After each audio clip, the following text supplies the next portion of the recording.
Hey everyone, आज हम शुरू करने जा रहे हैं structure of DNA. So structure of DNA, DNA के बारे में आज सीखने वाले हैं कि डीएनए कैसा होता है, किस तरह से दिखता है। So the structure of DNA, इसे हम कह सकते हैं the helical model. So the structure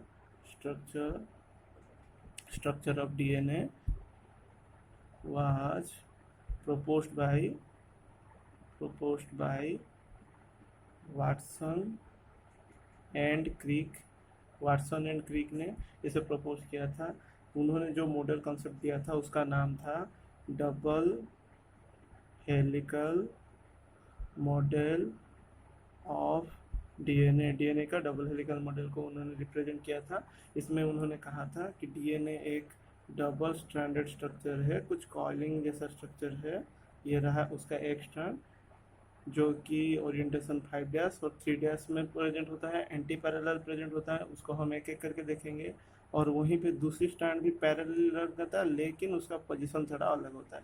so anti parallel in nature. तो अगर हम दूसरा स्टैंड को देखेंगे वो होगा 3 डैश और ये होगा 5 डैश। तो ये क्या है, कैरेक्टर्स में हम लिख सकते हैं characters of DNA structure. DNA structure के क्या क्या कैरेक्टर्स आएंगे, तो नंबर 1 होगा DNA is double stranded. DNA is double stranded DNA is double stranded which runs anti-parallel anti parallel run करता है, यानी कि एक 5 डैश टू 3 डैश होगा तो दूसरा होगा 3 dash two 5 dash, 3 dash two 5 dash direction. Second point में उन्होंने कहा द strands are polynucleotides। वो सब polynucleotides है, consist of many nucleotides। बहुत सारे न्यूक्लियोटाइड्स जुड़ के एक डीएनए बनता है। सो न्यूक्लियोटाइड्स कैसे बनता है, एक nucleotides consist of one nucleotide, only one nucleotides consist of 3 things. 3 चीज़ों से बना रहता है। एक होता है शुगर, दूसरा होता है बेस और तीसरा होता है हमारा फॉस्फेट ग्रुप। ये 3 मिलके सिर्फ एक न्यूक्लियोटाइड बनाते हैं। तो अगर ये हमारा डीएनए है तो ये एक न्यूक्लियोटाइड, ये एक दूसरा, तीसरा, चौथा, इस तरह से हमारा न्यूक्लियोटाइड सारे के सारे जुड़ के एक पॉलीन्यूक्लियोटाइड चेन बनाते हैं, जिसको हम डीएनए कहते हैं। सो ये हमारा डीएनए हो गया। उसके बाद थर्ड पॉइंट में इन्होंने कहा, इन्होंने जो कॉन्सेप्ट दिया था वाटसन एंड क्रिक ने, बहुत ही इंपॉर्टेंट कॉन्सेप्ट दिया था। सो इन्होंने कहा था ये पॉलीन्यूक्लियोटाइड चेन है and they are the two strands are connected by hydrogen bonds। so ये दोनों hydrogen bonds found between base pairs.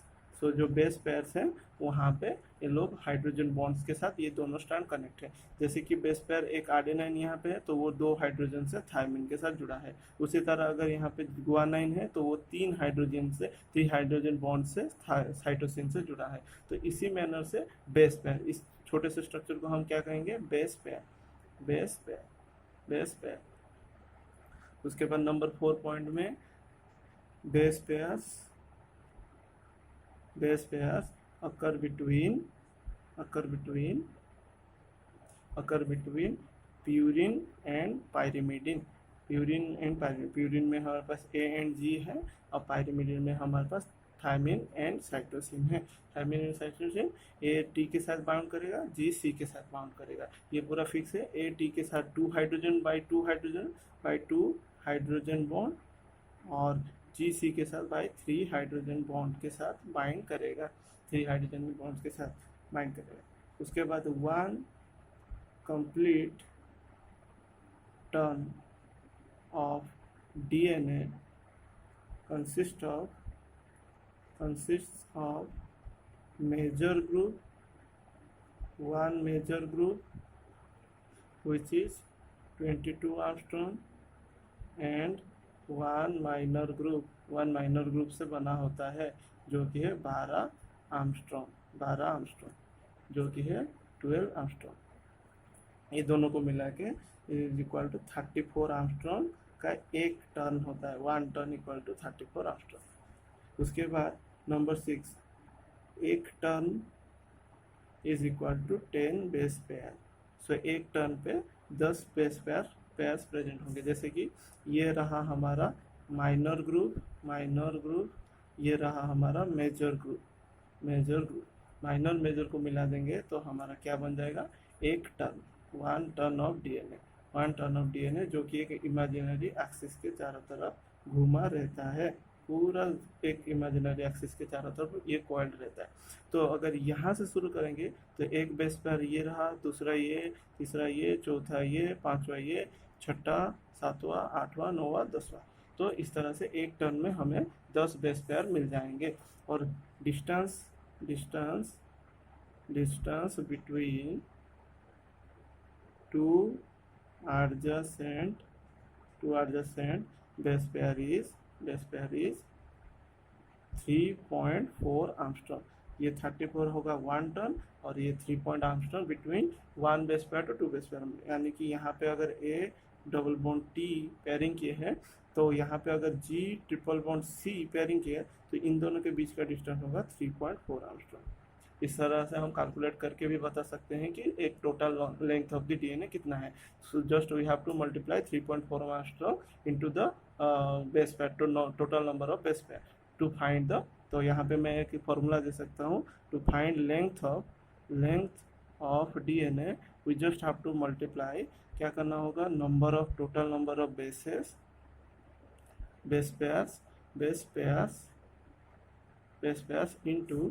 Pairs into distance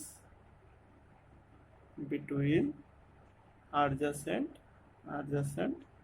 base pair. तो मल्टीप्लाई करने से हमें लेंथ ऑफ डीएनए मिल जाएगा। उसके बाद डायमीटर ऑफ डीएनए एक सर्कुलर पैटर्न में घुमा रहता है। सो डायमीटर ऑफ डीएनए के डायमीटर इज 20 एंगस्ट्रॉम का डायमीटर होता है। ये रहा आपका मेजर ग्रुप और माइनर ग्रुप, और ये जो सर्कल से घुमा रहता है उस सर्कल को, ये जो सर्कल है 20 एंगस्ट्रॉम का सर्कल होता है। सो DNA is anti parallel in nature, polynucleotide chain होता है। ये हाइड्रोजन बॉन्ड से 2 स्ट्रैंड कनेक्ट हुए रहते हैं। And base pair occurs between purine and pyrimidine. Purine होता है एडेनाइन एंड ग्वानिन, पायरिमिडिन होता है thymine and cytosine.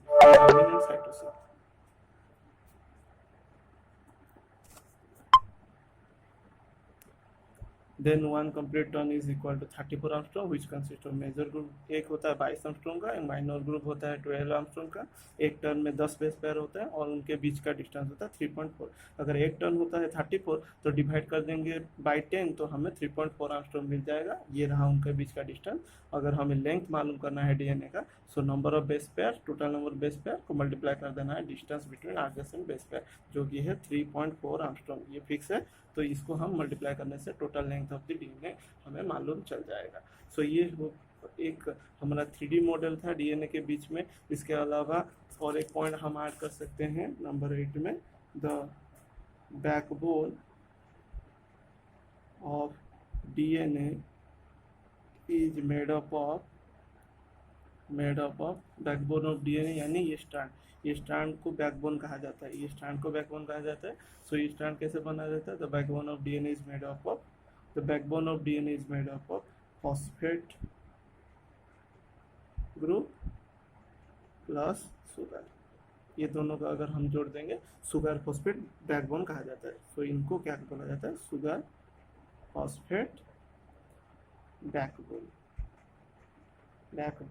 So DNA is a polynucleotide chain. तो ये था आप लोगों का number, DNA is helical in structure, और ये सबसे बेस्ट स्ट्रक्चर था जो कि given by Watson and Crick. So I hope आप लोगों को ये कॉन्सेप्ट समझ में आया होगा। अगर आप लोगों को ये समझ में आया तो please like and subscribe to my channel TPSC। Thank you.